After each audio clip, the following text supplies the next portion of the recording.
Barakatah Yahweh, Barakatah Yahweh Shah, Barakatah Yahweh, Barakatah Yahweh Shah.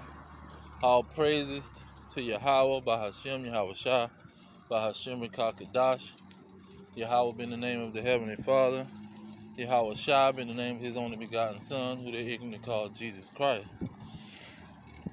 Now, when you look at these last days, Yahweh Shah, Matthew 24, he broke down the signs that will be on display, and he named a few, like earthquakes, pestilence, famines, rumors of wars. He said the love of many will wax cold. False prophets will be many and deceive many. He said that it will be a worldwide message or good news that will go worldwide. Now, when you get to Revelation, it's talking about this great city, and it tells you some signs also about how the great city would fall. It would say the merchants and the economy of this great city would fail, and it would be a short period of time that when it's destroyed, that all the people that was having business with this great city, they would be mourning when it's destroyed. But you look at 2nd Ezra chapter 9, starting at the first verse, it talks about measuring the time. When the signs pass, or when you get the signs and measure them, you measure the times with the signs. You measure what part or what period of prophecy you in with the signs. So Matthew 24 and 21, it talks about that the powers that be would be pretty much ready to try to destroy all flesh, and all flesh would be pretty much under a possible extinction or genocide. And he's saying that the elect will have to be saved out of it, that the Lord will have to cut the time short and come back so he can save the elect. But another sign, he talked about the mark of the beast, that these governments, which is the beast, the rulers of the kingdom, they would give an ultimatum to everybody in the kingdom who probably wants to survive the famine, or who wanted to be safe and protected by the beast. They was going to give them an ultimatum where they could buy and sell and still be a part of this beast and what it's got going on, the whole system that they're gonna establish. And so these are the signs that's starting to come to pass. And then you got Revelation 16. It talks about the river Euphrates. It says the river Euphrates will dry up and make way for the kings of the east, because the Lord was gathering all nations to his great battle, to his great war. Now, there's many elements in this battle called Armageddon. There's many factors or parts of this battle, because in Revelation 17:17 it says he's going to put it in their hearts to destroy that great city.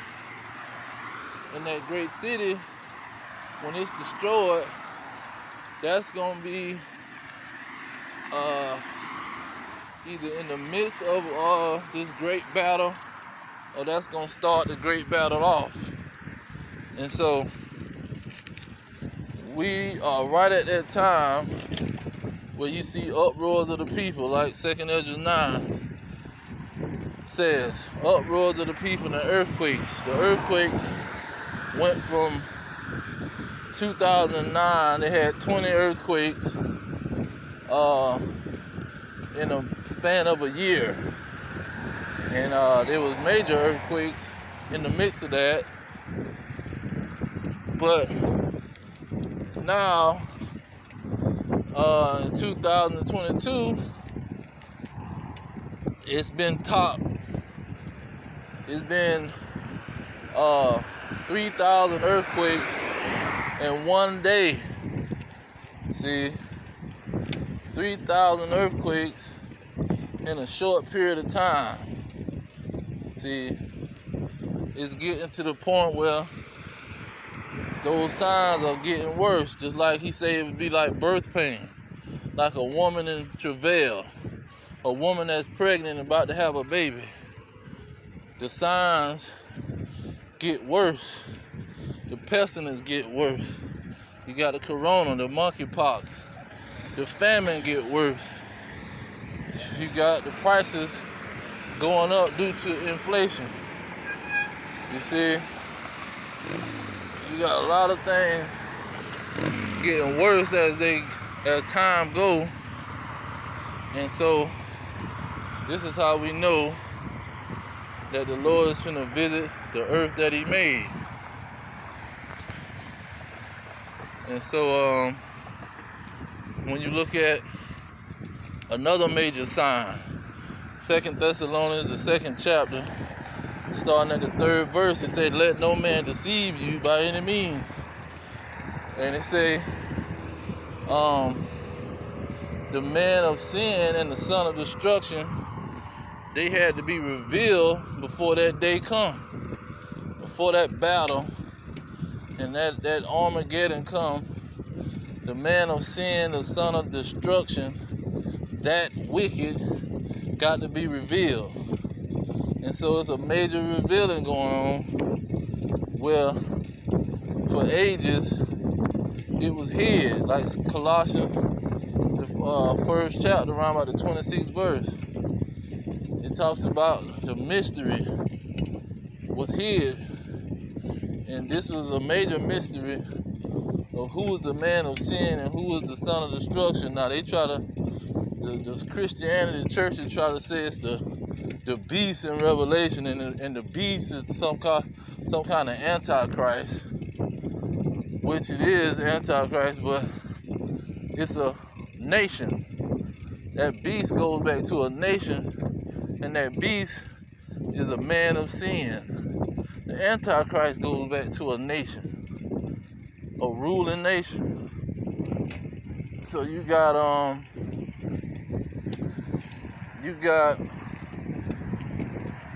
this nation that's being revealed, because all these times and ages nobody talked about this nation. Nobody recognized the nation. The nation wasn't even an issue. You would never hear this nation being talked about and analyzed by everybody. Everybody analyzing this nation. And see, once the Apocrypha, the hidden books, was revealed, became unhidden, that also brought more light onto who this nation was. You go to 2nd Ezra 6 and 9, it say, Esau is the end of the world, and Jacob is the beginning of it that followeth. That lets you know it's going to be a ruling nation at the end of the world, and after that battle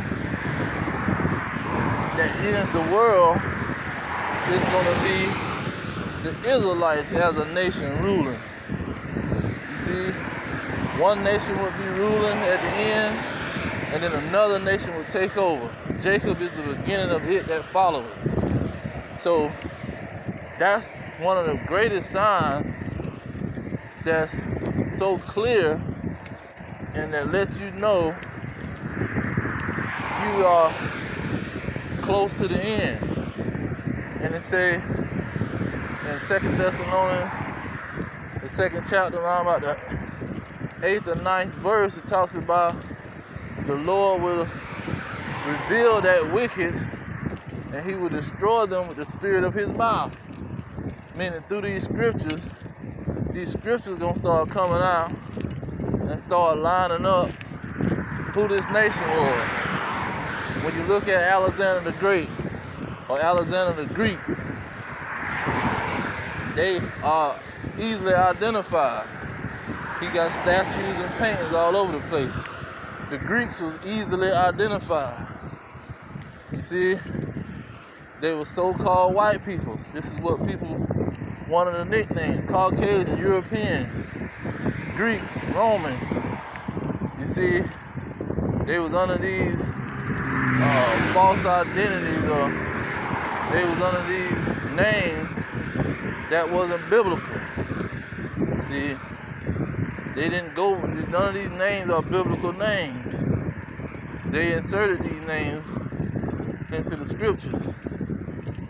Now when you go to Joel chapter 3, it talks about this gathering of all the nations to battle with them for the nation of Israel. That's the second coming. That's Armageddon.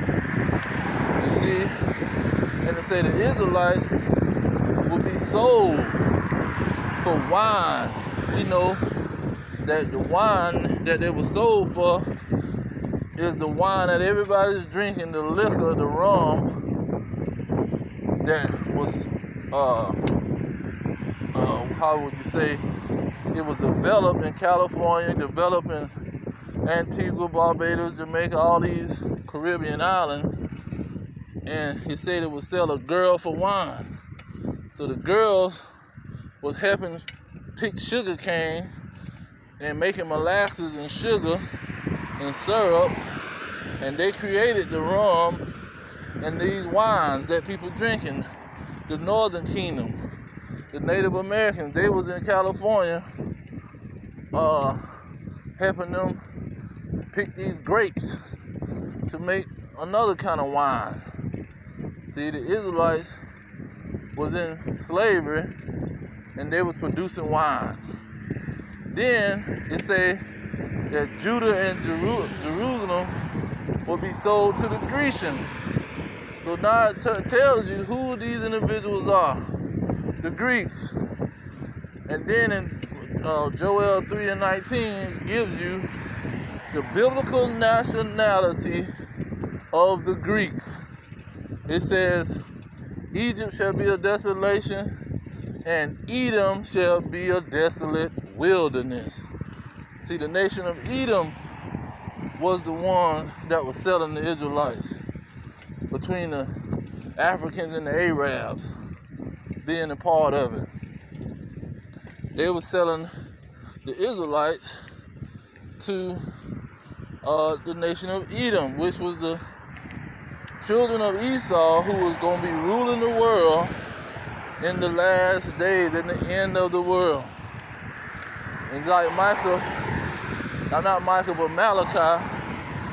chapter 1, it tells you that Edom would be the border of wickedness, that the Lord would have an indignation for forever. See, they was always going to be on the Lord's bad side, and the border of wickedness representing wickedness. You got Azariah, the prayer of Azariah, he said, the Lord sold us and delivered us into the hands of an ungodly, God-forsaken, most wicked of all the world, of nations, that he delivered us to. When you go to Amos chapter 1, it says the whole captivity was delivered up to Edom. You see, Edom was always known as the slave master, or that they was going to put the Israelites in slavery. When you go to Genesis 25, it say the elder shall serve the younger. When you go to Genesis 27, around about the 40th verse, it says that Esau was going to get a blessing to have a rulership over his brother. You see? And so this was the time period that they was going to have a rulership over the children of Jacob, the children of Israel. And this great city is so much identified in the scriptures, it's ridiculous. When you go to Ezekiel 17:4, it talks about a land of traffic, a city of merchandise. You go to Revelation 18, starting at the 13th verse, it talks about that it was merchandise of slaves and merchandise of the souls of men in this great city. You see, in that great city, not only does it represent the nation of Edom, because it's ran by the nation of Edom, but it represents America. America has all the power. They have 800 military bases worldwide. See, that's why Revelation 13:4 says, who can war with the beast? Who can war with Babylon the Great? Just like Revelation 18:18. What city is like this great city? There's no city like America. America started the shipping business, where you got cargo ships carrying all kind of merchandise all over the world. See, they started out of Philadelphia, going down to New Orleans, shipping boxes down to New Orleans, and the business started to prosper, and it went worldwide.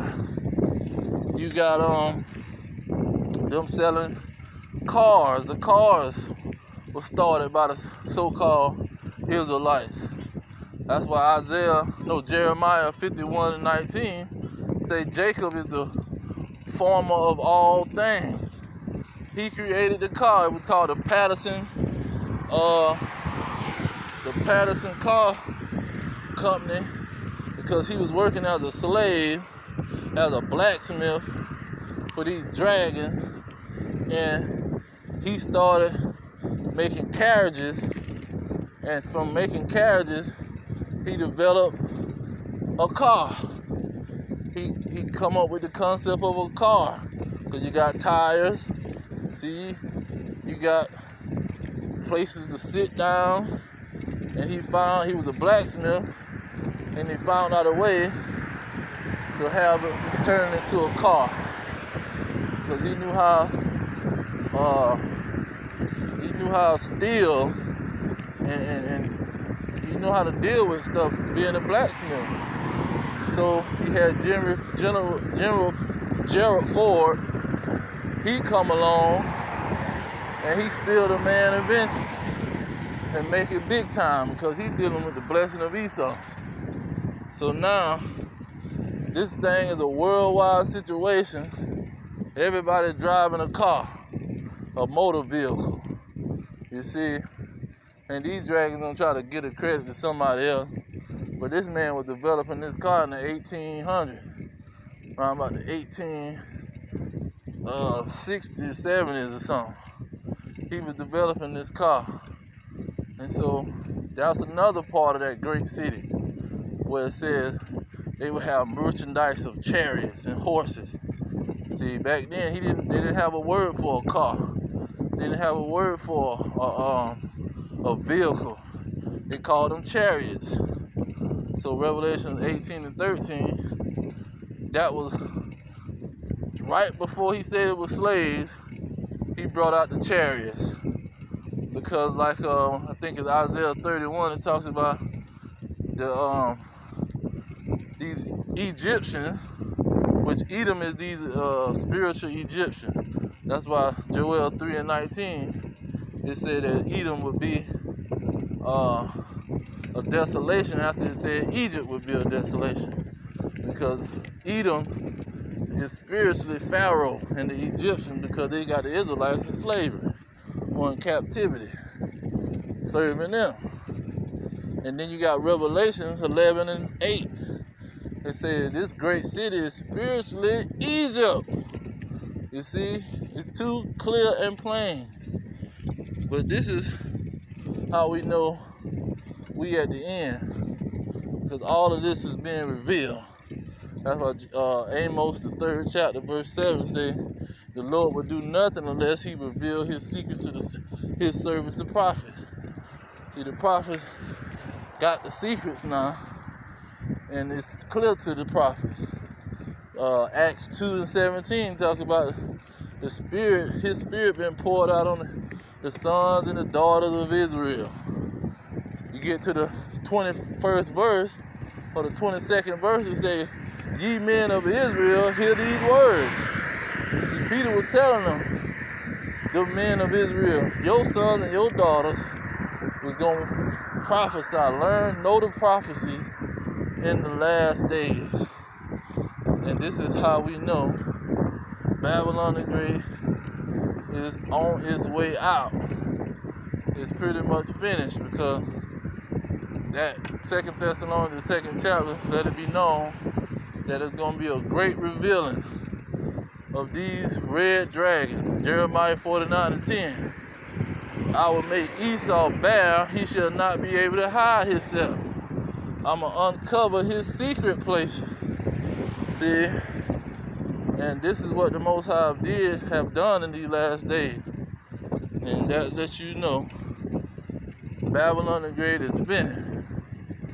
But when I was bringing up that Malachi chapter 4 verse 1, he said it's going to come a day where it's going to burn like an oven. That go along with Peter the 3rd chapter, is the 2nd Peter the 3rd chapter, where he talks about the heaven would pass away with a great noise. That's that nuclear missile that's gonna hit Babylon the Great America, coming from them 10 horns in Russia. In Revelation 17:16, they gonna burn her with fire. See, this great city is gonna be burnt with fire. Then in Revelation 16, around about the 19th through the 20th verse, it talks about an earthquake happening due to fire coming down from the sky, pretty much. And the fire coming down from the sky caused the earthquake. That's that nuclear missiles coming to blow the United States of America to smithereens. It's all through the scriptures. Revelation 6, another verse, talks about how the nuclear missiles going to be falling like it's figs off a fig tree. You see, it's all through the scriptures. Even Revelation 11 and 12 and 13, that he going to beam up his elect.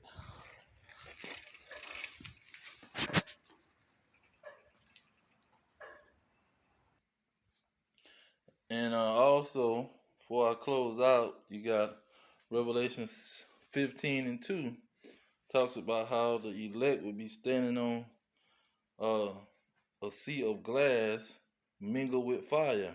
And that's what we're looking at. See, they standing on a sea of glass, but you can see something you can see through, looking at the fire that's burning Babylon the Great America up. See, the prophecy is clear and it's easy to see. That's why the prophets was called seers in what, 1 Samuel, the 9th chapter, around about the 9th verse. They was called seers because they could see what the prophecies were saying. They could see what God was trying to tell them about what was coming to pass. Now I'm gonna leave it there. All praises to Yahweh, Hashem Yahweh Shah, Hashem Kakadash. Double honors to the elders pushing the truth. Peace to the elect worldwide, the blacks, Hispanics, and Native Americans, descendants of slaves. Our kingdom is at hand. Shalom.